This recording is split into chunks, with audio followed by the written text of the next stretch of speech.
आइए बेटे स्टार्ट करते हैं। हमारा जो फोर्स था बेटे known in the nature, that was बेटे week nuclear force.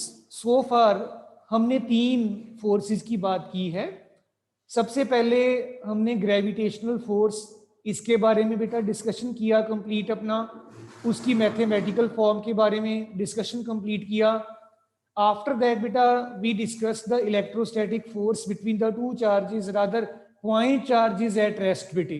Coulomb's law वगैरह आपने डिटेल में डिस्कस किया, अपने लोअर क्लासेस में थोड़ा बहुत जरूर देखा भी होगा उसको। एंड थर्डली हमने बेटा न्यूक्लियर फोर्सेस के बारे में बात की थी, स्ट्रॉन्ग न्यूक्लियर फोर्सेस के बारे में डिस्कशन कंप्लीट किया था। और हमारा बेटे फोर्थ जो फोर्स एग्जिस्टिंग इन नेचर है, दैट वाज स्टिल लेफ्ट बेटा, and this is our week nuclear force बेटा। जैसे बेटे नाम से थोड़ा सा हमें अंदाजा हो जाता है, एस्टीमेट लग जाता है कि ये न्यूक्लियर फोर्स की ही एक टाइप है। इट विल मीन दैट कि अगर ये न्यूक्लियर फोर्स का टाइप है, it must be existing inside the nucleus बेटा। So we can say that बेटा कि ये जो वीक न्यूक्लियर फोर्स है, ये बेटे थ्योरेटिकली स्पीकिंग ये आपके एलिमेंट्री पार्टिकल्स के बीच में एग्जिस्ट करने वाला फोर्स है। और वो जो एलिमेंट्री पार्टिकल्स हैं ये आपके बेटा न्यूक्लियर डिके के टाइम पर जो हैं वो अमिट होते हैं। एंड फर्दर मोर आपको थोड़ा सा और आपके नॉलेज के लिए बेटे बता दूं कि जो एलिमेंट्री पार्टिकल्स हैं जिनका लाइफ टाइम बड़ा शॉर्ट होता है, हाफ लाइफ कह लो या लाइफ टाइम कह लो, जो शॉर्ट लिव्ड पार्टिकल्स होते हैं उन पार्टिकल्स के बीच में आपका जो वीक न्यूक्लियर फोर्स है बेटा ये एग्जिस्ट करता है। So dear all, once again repeating the same statement, I would just like to say that बेटा वीक न्यूक्लियर फोर्स जो है it exists between the elementary particles which emit during the nuclear disintegrations, and the particles these must be possessing very less lifetime, or their half lifetime should be beta very small. So let me beta define now weak nuclear forces beta. The weak nuclear forces are observed between the elementary particles, between the elementary particles with very small life time, which are emitted during the nuclear reactions बेटा। अब nuclear reactions बेटे कौन से हो गए हैं?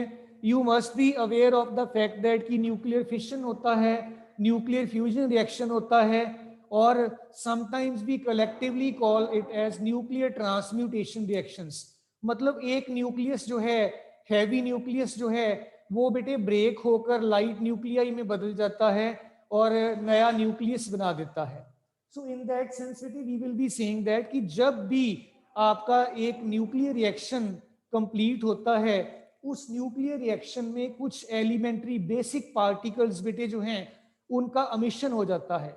और वो जो बेसिक पार्टिकल्स हैं बेटे वो ज्यादा टाइम, उनका जो लाइफ टाइम वो ज्यादा नहीं होता। अगर बेटे क्वेश्चन राइज होता है कि अगर उनका लाइफ टाइम ज्यादा नहीं होता तो then how we come to know about these particles? बेटे जब भी हम इनडायरेक्ट एक्सपेरिमेंट्स परफॉर्म करते हैं, इनडायरेक्ट एक्सपेरिमेंट्स परफॉर्म करके हमें उन एलिमेंट्री पार्टिकल्स की एग्जिस्टेंस के बारे में इंफॉर्मेशन मिल जाती है कि ये एलिमेंट्री पार्टिकल्स एग्जिस्ट करते हैं या अमिट होते हैं। डायरेक्टली हमें नहीं पता चलता बेटा। क्यों नहीं पता चलता? अगेन ऑब्वियसली सेम रीजन, क्योंकि इन पार्टिकल्स का बेटे जो लाइफ टाइम है वो बड़ा थोड़ा है, छोटा है, कम है बेटा। They exist for a very less time as such बेटे। तो यहाँ पे मैं सबसे अच्छी एग्जांपल देना चाहूंगा बेटा। आपके पास एक न्यूट्रॉन है बेटा, ये न्यूट्रॉन जो है इट चेंजेस इनटू प्रोटॉन बेटा, ये आपका प्रोटॉन का फॉर्मूला है। और साथ ही साथ बेटे ध्यान दीजिएगा, आप जैसे जानते हैं कि हमने बेटे जब भी कोई भी रिएक्शन परफॉर्म करना होता है तो हमारा एटॉमिक नंबर, मास नंबर ये कंजर्व्ड रहने चाहिए बेटे, इनको बदलना नहीं चाहिए। एटॉमिक नंबर 0 है यहाँ पर, इधर 1 आ गया, इसको कंजर्व करने के लिए ये -1 एटॉमिक नंबर वाला कोई पार्टिकल अमिट होगा, उसका नाम मैं बाद में लेता हूं क्या होगा। And this is 1, this is 1 and here it must B 0। तो इन ये चीज जो है इन दोनों के सम के बराबर हो जानी चाहिए, जो कि है। In this case we will just say that बेटा आपका मास नंबर या कैपिटल ए कंजर्व हो गया। सेकेंडली आपका ये वाला चीज जो है इन दोनों के सम के बराबर हो जाना चाहिए, और बेटा ये भी इजीली हो गया। अब जब बेटे ये रिएक्शन होता है कंप्लीट, इसके साथ यहाँ पर बेटा एक एंटी न्यूट्रिनो नाम का पार्टिकल अमिट होता है along with some amount of बेटा एनर्जी। ये एनर्जी बेसिकली इस एंटी न्यूट्रिनो के पास ही होती है बेटा। So let me explain to you again the meaning of all these small elementary particles. इनका नाम भी आपको बता देता हूं लिख के मैं, सो दैट आपके माइंड में कोई भी शक वाली बात ना रह जाए बेटा। सो डियर चिल्ड्रन, ये आपका जो है ये न्यूट्रॉन है और ये आपका बेटे प्रोटॉन है, दिस इज योर प्रोटॉन। ये आपका एलिमेंट्री पार्टिकल, इसको बेटे बीटा पार्टिकल बोला जाता है, this is beta particle, beta particle. याद रखिएगा, आपको थोड़ा अंदाजे से बता रहा हूं, जब तक ये न्यूक्लियस के अंदर है तब तक इसको आप बीटा पार्टिकल बोलोगे।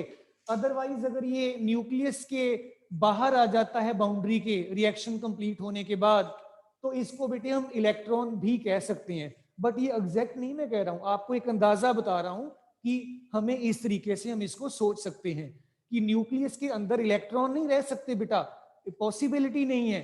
न्यूक्लियस के अंदर आपके न्यूट्रॉन और प्रोटॉन ही रह सकते हैं, लेकिन अगर न्यूट्रॉन आपका एयर में एग्जिस्ट करता है, उसका हाफ लाइफ टाइम बड़ा थोड़ा है, छोटा है, कम है, लगभग 10 और 12 मिनट्स की करीब करीब ये एग्जिस्ट कर सकता है।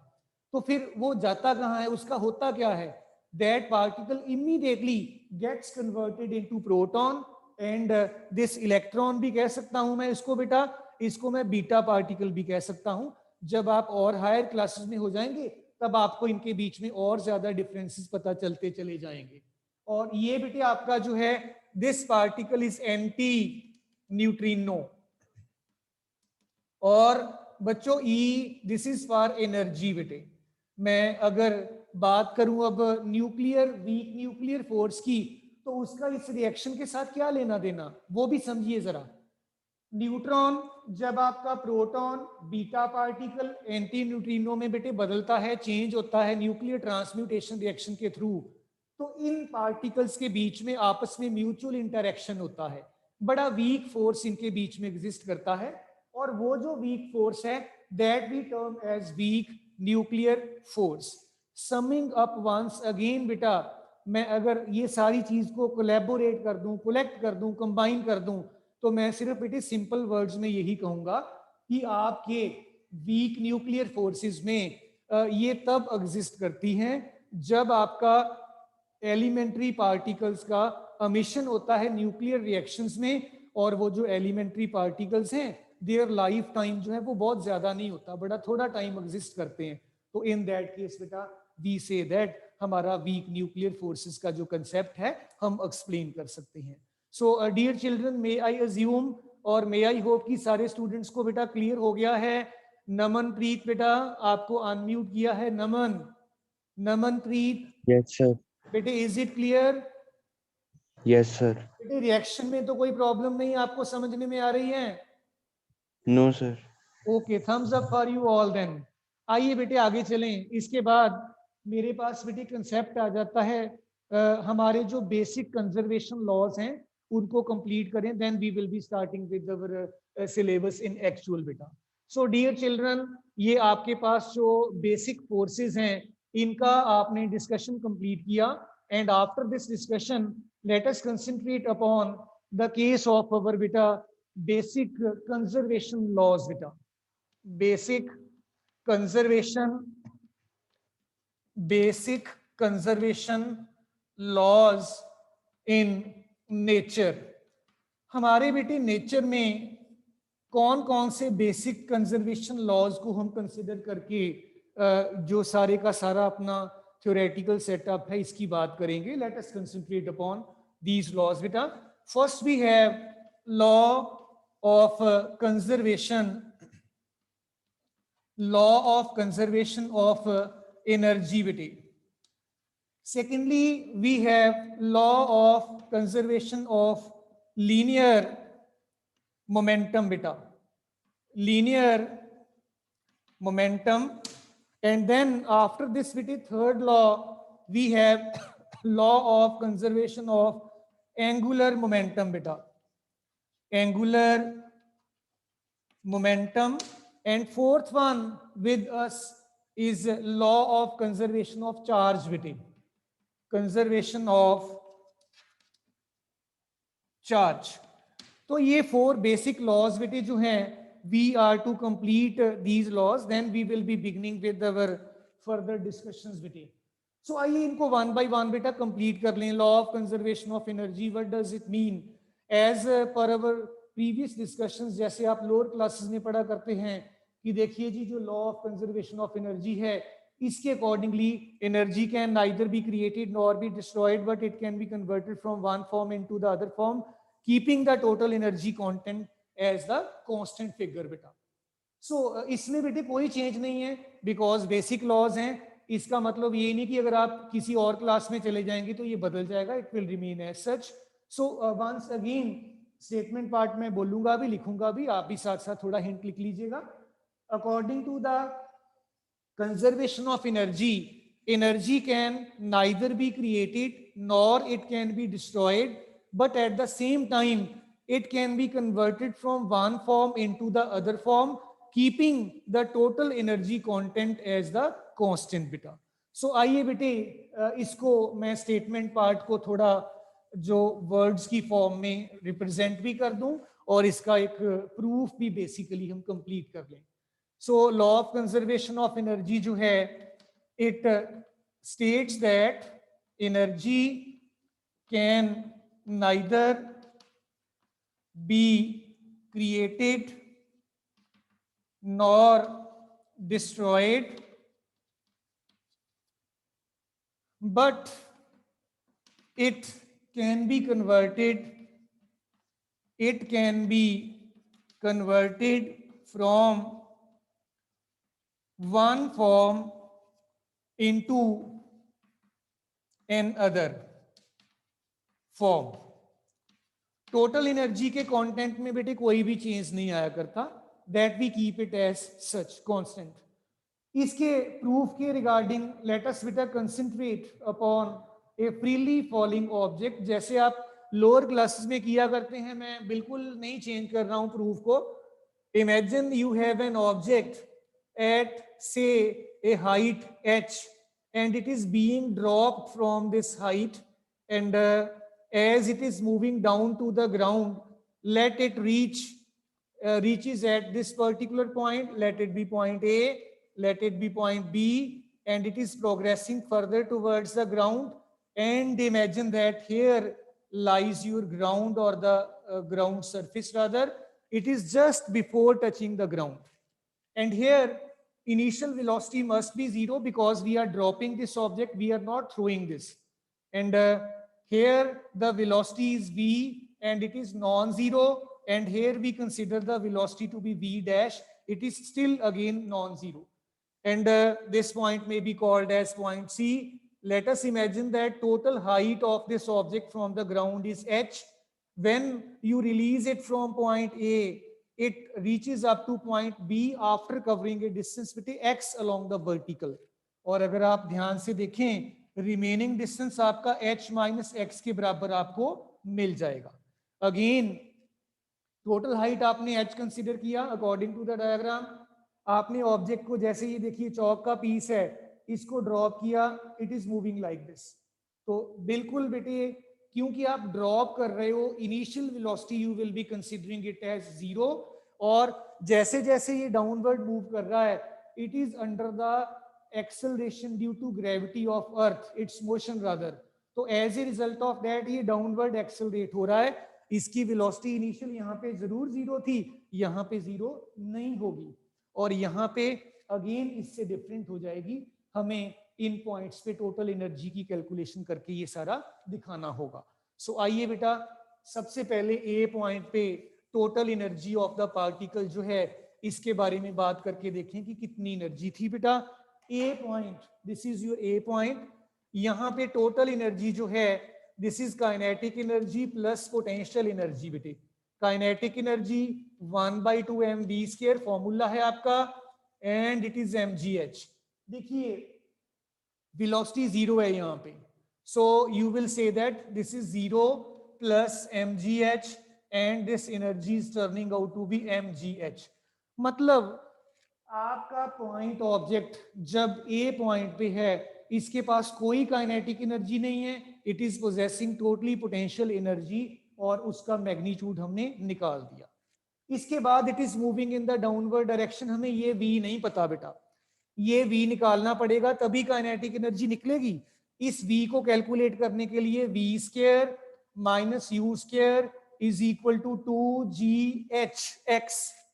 h आपका x के बराबर हो गया ना, ये 2gx आपने यूज किया, और आपका इनिशियल वेलोसिटी तो ये देखिए 0 था, so you will say that v², this is equal to 2gx। और आप जब टोटल एनर्जी निकालोगे डियर चिल्ड्रन, टोटल एनर्जी में this is equal to 1/2 mv²। आपके पास टोटल एनर्जी v² की वैल्यू आपको चाहिए, वो आपने निकाल लिया, this is your 2gx plus potential energy. See this point B. It is at a height h minus x from the ground. This is we have already shown in the diagram. mg h minus x beta. ये 2 आपका जो है it is getting cancelled.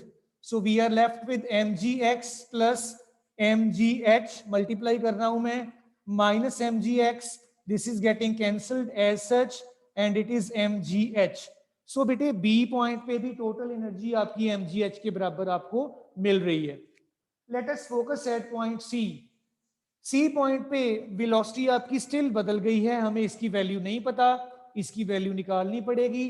Again third equation of motion के accordingly v² minus u² 2as, v की जगह पे आपने v dash लिखा हुआ है, u आपका 0, initial velocity 2a, this is equal to g because it is freely falling object, and s is equal to total distance covered in the vertical direction, that is h. So v dash का square आपके पास 2gh बन गया बेटा। अब आइए इस C point पर total energy की कैलकुलेशन कंप्लीट करके देखें कि इसकी न्यूमेरिकल वैल्यू कितनी आ रही है। टोटल एनर्जी ये बेटे सी पॉइंट पे अब निकाल रहा हूं, 1/2 mv का स्केयर, v की जगह पे v डैश है, और this is giving you 2gh plus mgh, vertical height of this object from the ground, because it is just touching the ground, it is equal to 0, और आप यहाँ पे 0 मेंशन कर दोगे। दिस इज 1/2, सॉरी आपका cut जाएगा 2 से, this is mgh। So once again you can focus upon the fact that कि C पॉइंट पे भी टोटल एनर्जी आपकी mgh के बराबर है। फर्क इतना है कि C पॉइंट पे पोटेंशियल एनर्जी नहीं है, सिर्फ काइनेटिक है, because it is the point just before touching the ground. तो अगर आप एनालिसिस करें डायग्राम को देखकर, एनालिटिकल मैथमेटिकल एक्सप्रेशंस को देखकर एनालिसिस करो सारी सिचुएशन का, तो यू विल रियलाइज दैट कि जैसे जैसे आपका ऑब्जेक्ट वर्टिकली डाउनवर्ड मूव कर रहा है, इसकी पोटेंशियल एनर्जी कम हो रही है, इसकी काइनेटिक एनर्जी बढ़ रही है। लेकिन ये बात साथ में अपने माइंड में रखिए कि टोटल एनर्जी में कोई चेंज नहीं आ रहा, that is remaining as such the same. So this is your principle of conservation of energy. हमने इसको फ्रीली फॉलिंग ऑब्जेक्ट के लिए बेटा कंप्लीट किया है।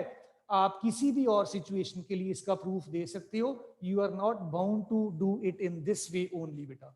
So dear children, before I proceed with the second rule, I would like to ask बेटा नमनप्रीत, again आपको unmute किया है. Namanpreet, Yes, sir. बेटा any point, any problem so far? No, sir. Clear है. बेटे at the end of the period आपने attendance का screenshot भेज देना है जरूर, ठीक है बेटा? Okay, sir. अंजलि बेटा, Anjali, Yes, sir. Any doubt? No, sir. Khyati, thank you बेटा. ख्याति बेटे, Yes, sir. बेटे any doubt so far? No, sir. Very good, very nice. Mitali, roll number 18, roll number 18 Mitali. Yes, sir. बेटे कोई प्रॉब्लम, कोई पॉइंट, कोई बात नहीं पता चली हो तो बताइए. Sir, clear है. ओके बेटे, नाइस. अर्शप्रीत कौर, अर्शप्रीत कौर.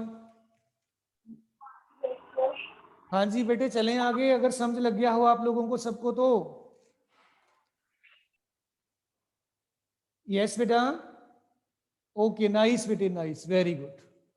चलिए बेटे, then we will be proceeding further with the second principle of conservation of linear momentum beta. Let us concentrate upon that. We furthermore have our second conservation principle. This is your beta conservation of linear momentum. आप लोगों ने lower classes में linear momentum के बारे में काफी detail पढ़ा है. लीनियर मोमेंटम मैथमेटिकल टर्म्स में आप P से डिनोट करेंगे और ये आपका mass and velocity of the product, इनके प्रोडक्ट के रादर बराबर है. P वेक्टर से आप लीनियर मोमेंटम को डिनोट करोगे, M being the mass of the object or the body, V being the velocity of the object or the body बेटा. और साथ ही साथ जब आप इसके कंजर्वेशन की बात करोगे, यू विल से दैट बेटा for an isolated system comma the linear momentum of the system remains conserved. आपके सिस्टम का लीनियर मोमेंटम नहीं बदलता अगर आप आइसोलेटेड सिस्टम कंसिडर किए हुए हैं. बेटे word isolated system itself means that कि आपके सिस्टम पर कोई भी एक्सटर्नल फोर्स एक्ट नहीं कर रहा है. It is not under any external unbalanced force. बेटे इसको अगर मैथमेटिकल फॉर्म में पुट करें, we will say that F external जो है किसी भी ऑब्जेक्ट के ऊपर एक्ट कर रहा, अगर ये जीरो है, then the linear momentum object जो है इसका कांस्टेंट रहेगा. सो इन दिस मैनर बेटे हम इस कंजर्वेशन प्रिंसिपल की भी बात कर सकते हैं. और अदरवाइज इसको बेटे हम अगर प्रूव करना हो तो आप सिंपली इसके जो Newton's second law of motion है वहां से बेटे इसकी हेल्प लेकर इसको प्रूव कर सकते हो, बिकॉज वो आपके फोर्स और मोमेंटम को रिलेट कर दिया करता है. आपको याद होगा हमने इसके प्रूफ के रिगार्डिंग बात की थी कि ये एक आपका ऑब्जेक्ट है, m1 इसका मास है, u1 इसका वेलोसिटी है, and here it is another object having mass m2 with its velocity as u2. अगर u1 u2 से बड़ा है तो ये पार्टिकल इसके साथ कोलाइड करेगा, ऑब्जेक्ट ये कोलाइड करेगा, ये इनके बीच में कोलिजन हुआ और कोलिजन के बाद आपका जो फर्स्ट ऑब्जेक्ट है it is moving with velocity v1 and the second object it is moving with velocity v2. आप यहाँ पे शो कर सकते हैं, मेरे पास लिखा हुआ था, that's why I have not shown it in the horizontal way. अब ये जो इनके बीच में कोलिजन हुआ इस पॉइंट पे, ये वाले ऑब्जेक्ट पे जो फोर्स एक्ट कर रहा है, it is the force on the second object due to the first object, इसको एक्शन बोलोगे। और as a result of that reaction जो होगा, force on the first object due to the second object हो जाएगा। आप लोग अच्छे से जानते हैं Newton's third law of motion, जिसके accordingly action and reaction these are always equal and opposite and they act on the two different bodies बेटे। तो अगर मेरे पास ये एक्शन है F21, तो रिएक्शन बेटे मेरे पास बन जाएगा -F12। इनको F12 या F21 कभी भी नहीं कहना बेटा आपने। This is force on one number mass, one number particle, one number object due to the second one. This is the force on the two number object, second object due to the first one. अगर एक reaction है तो दूसरा उसका action है, अगर एक action है तो दूसरा उसका रिएक्शन है। और ये देखिए दोनों डिफरेंट बॉडीज पे भी एक्ट कर रहे हैं। आपका न्यूटन थर्ड लॉ जो है यहाँ पे फुली जस्टिफाइड है। अब बटे ध्यान से सोचिएगा, आपका जो फोर्स है according to the Newton second law, this is equal to rate of change of momentum. ये force on the second object है, तो we will say that rate of change of momentum d d t of second object ये आपको दे देगा, and this is equal to negative of rate of change of momentum. I think d d t term के साथ आप familiar नहीं हो, मुझे दूसरी तरह से लिखना पड़ेगा। This is the force on object 2 due to 1। Object 2 का मोमेंटम कितना चेंज हुआ है, m2v2 minus m2u2 divided by t. This is the rate of change of momentum of your object number 2 बेटा। और अगर मैं बात करूं बेटे देन इस फोर्स की, this is force on one ना बेटा, it will be m1v1 minus m1u1 divided by t। ये आपके पहले ऑब्जेक्ट के मोमेंटम में चेंज और ये time, this is getting cancelled, negative sign can be adjusted, m2 v2 m2 u2 vector डाल सकते हो आप, this is equal to नहीं भी डाल सकते, it is up to you, this is minus m1 v1 plus m1 u1। ये u2 वाली टर्म को आप इस तरफ ले जाइए, v1 वाली टर्म इस तरफ शिफ्ट कर लीजिए। जब आप ऐसे टर्म्स को शिफ्ट करोगे बेटा, तो on shifting these terms you will be getting that m2 v2 m1 v1 m1 u1 m2 u2। तो ये आपके दोनों ऑब्जेक्ट्स का मोमेंटम का सम है after the collision. This is the sum of the momenta of the two objects before the collision. I can say this is my P final momentum after the collision has been completed, and it can be put in vector form. This is P initial. तो ये आप बेटे इस तरीके से अपना principal prove कर सकते हो। This is the principle of conservation of your बेटा linear momentum. So in this manner हम इसको भी बेटे डिस्कशन को कंप्लीट कर सकते हैं। इसके साथ ही साथ बेटा let us switch over to the third principle, that is conservation of now बेटा not linear but angular momentum बेटे। Let us concentrate upon that also बेटा, दैट इज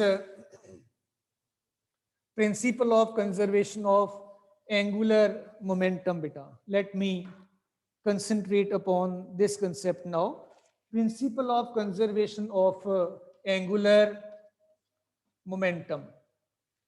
बेटे जब भी आप लीनियर मोशन की बात करते हो तो लीनियर मोशन में आपका लीनियर मोमेंटम होता है। When we talk about the circular motion that becomes angular momentum. अगर लीनियर मोशन में फोर्स है, एंगुलर या रोटेशनल मोशन में आपका टॉर्क हो जाएगा। तो I would in this case simply say that बेटा अगर आपके किसी भी ऑब्जेक्ट के ऊपर जो भी सर्कुलर मोशन प्रेस्क्राइब कर रहा है उस पे कोई टॉर्क एक्ट नहीं कर रहा, देन बेटे as a result of that उसका जो एंगुलर मोमेंटम है दैट विल रिमेन कंजर्व्ड। एक बार फिर से समझने की जरूरत है, एंगुलर मोमेंटम हम कहते किसको हैं? Angular momentum is the rotational counterpart of your linear momentum. Again, जो एंगुलर मोमेंटम है मैं लिख ही देता हूं बेटा, angular momentum is the rotational analogue of linear motion बेटा, linear momentum rather, not motion. Linear momentum अगर आपका P है, एंगुलर मोमेंटम आप L से डिनोट करोगे। सो ये स्टेटमेंट क्या कहता है बेटा, इसकी भी जरा देखें डिस्कशन करके। If no external torque is acting on an object, then its angular momentum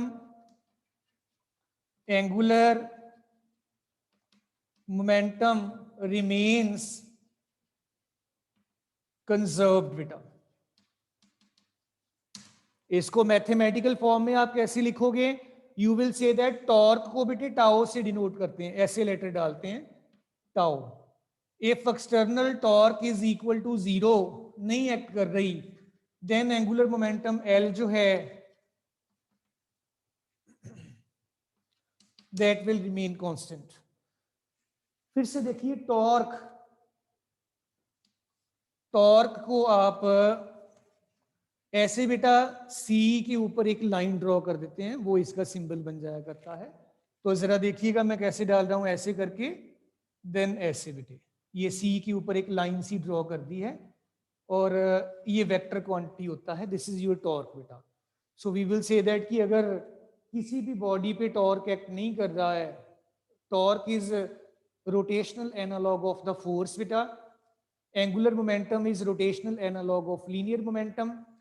सो जैसे लीनियर मोशन में आपका फोर्स अगर एक्ट नहीं करता तो मोमेंटम, लीनियर मोमेंटम कांस्टेंट रहता है, बिल्कुल वैसे ही रोटेशनल मोशन में अगर आपका टॉर्क एक्ट नहीं करता देन बेटे आपका एंगुलर मोमेंटम कांस्टेंट रहता है। इसका प्रूफ मैं आपको अभी नहीं करवाऊंगा, इसका प्रूफ बेटे हम जब हमारा जो रिजिड बॉडी रोटेशन वाला चैप्टर है वो कंप्लीट करेंगे तो ऑटोमेटिकली ये वहां पे अपने आप कवर हो जाएगा। So this was to be discussed as such up to this statement part only बेटा। रिपीट करूंगा बेटा, अगर आप अपने रोटेशनल मोशन की बात कर रहे हो, रोटेशनल मोशन में आपने अपने ऑब्जेक्ट के ऊपर कोई भी टॉर्क एक्ट नहीं करवाया और as a result of that बेटा आपका जो एंगुलर मोमेंटम है दैट विल रिमेन कंजर्व। एक छोटा सा एग्जांपल भी दूंगा आपको। आप अगर एक रोटेटिंग सीलिंग फैन की बात कर रहे हो जो ऊपर पक्का आपके घूमता रहता है, उस केस में अगर आप उसके ऊपर टॉर्क नहीं लगाते तो उसका जो एंगुलर मोमेंटम है रोटेट करने वाला वो कांस्टेंट रहेगा। लेकिन अब आप कहोगे सर फैन तो रुक जाता है, that is due to the resistance of air बेटा। सो आई होप आप सबको समझ आ गया होगा। अब बेटा मुझे टाइम नहीं अलाउ कर रहा है, तो मैं चाहता तो था आपसे और बात करना, but I would have to leave बेटे। So thank you all, thumbs up from my side to you all beta, thank you।